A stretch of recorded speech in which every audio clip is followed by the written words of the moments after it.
Assalamualaikum guys, selamat datang ke SRTV. Jadi malam ni adalah perlawanan kedua untuk Sabah FC di mana sekali lagi perlawanan akan berlangsung di Stadium Likas.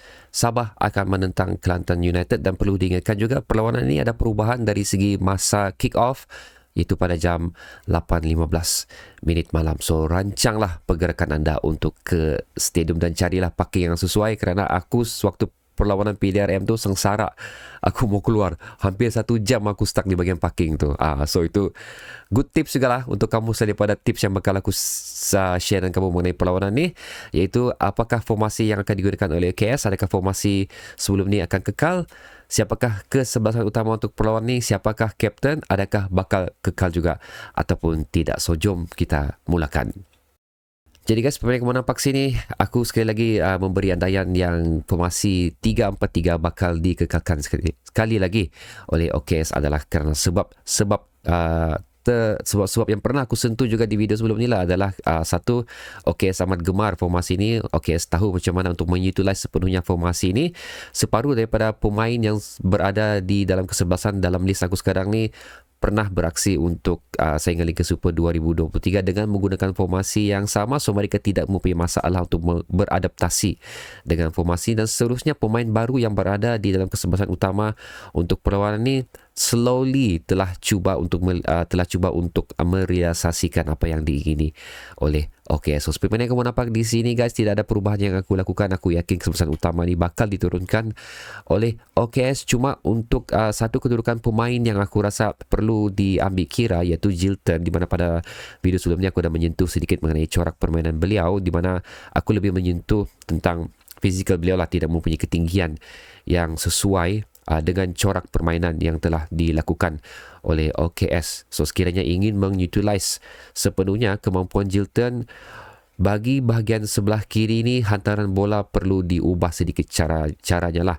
So instead of banyak bola tinggi yang diberikan oleh Jilton, di mana Jilton seringkali tewas oleh pertahanan PDRM kerana mempunyai ketinggian yang cukup berbeza dengan Jilton, ada serba sedikit membantutkan pergerakan tersebut. Tapi apabila bola diberikan secara lorongan biasa, Jilton ada kemampuan untuk mendapatkan bola itu dan juga telah beberapa kali mengucar-ngacirkan atau menimbulkan masalah untuk bahagian pertahanan PDRM, especially untuk di sebelah kiri bahagian beliau lah. Dan pemain-pemain yang aku rasa sesuai untuk digantikan sekiranya perlulah. Again, ini adalah pendapat aku saja. Aku akan mulakan dulu dengan Jacob Njoku kerana beliau adalah merupakan satu pemain yang mempunyai ketinggian yang cukup tinggi. Again, mampu juga untuk beraksi di bahagian sebelah kiri ini dan sekali lagi mempunyai mungkin beliau mempunyai tips lah cara untuk bagaimana untuk membolosi pertahanan dan juga untuk menjaringkan gol untuk pasukan lama beliau. Dan seterusnya pemain yang aku rasa lebih layak untuk berada di posisi ini adalah Kumaran sendiri, di mana kita tengok pada perlawanan sewaktu menentang PDRM, Kumaran telah dimasukkan pada separuh masa kedua. Dan Kumaran adalah antara individu yang terlibat di dalam jaringan Sabah. Gol yang ketiga dan gol kedua yang dijaringkan oleh Sadil sendiri, di mana Sadil sendiri telah memulakan pergerakan tersebut di bahagian sini dan seterusnya memberi bola. Aku ambil bola. Okey, Sadil telah membuat pergerakan dari sini, memberikan bola kepada Darren Lock dan seterusnya Darren Lock membuat pusingan dan melepaskan Kumaran, di mana beliau tidak dikawal oleh pemain PDRM pada masa itu. Dan seterusnya Kumaran membuat larian ke atas. So aku nak pasti sama ada Kumaran memang memberi bola tersebut kepada Sadil yang telah membuat larian masuk ke dalam kotak dilawan, ataupun bola itu telah tidak disengajakan diberikan kepada Sadil sewaktu Kumaran telah ditolak oleh pertahanan PDRM. Tapi apapun, yang paling penting assist telah dilakukan oleh Kumaran sendiri pada perlawanan tersebut yang membolehkan Sadil berada di kedudukan yang sesuai untuk menjadikan gol yang ketiga. Again, pergerakan ini adalah hasil daripada 3 pemain ni, dan yang aku mau sentuh sini adalah kedua pemain itu, Kumaran dan juga Darren, telah pernah beraksi untuk PJ City. So mereka mempunyai chemistry yang telah wujud sekian lama dan sekali lagi chemistry tersebut telah ditampilkan untuk gol ketiga Sabah FC. Itu adalah reason kenapa aku rasa Kumaran adalah antara pemain yang patut dan juga layak untuk berada di kesebelasan utama pada perlawanan ini bagi menentang Kelantan United. Dan seterusnya guys, aku juga ingin mengekalkan 3 defensive line kita ni, itu Dominic, Gabriel dan juga Irfan.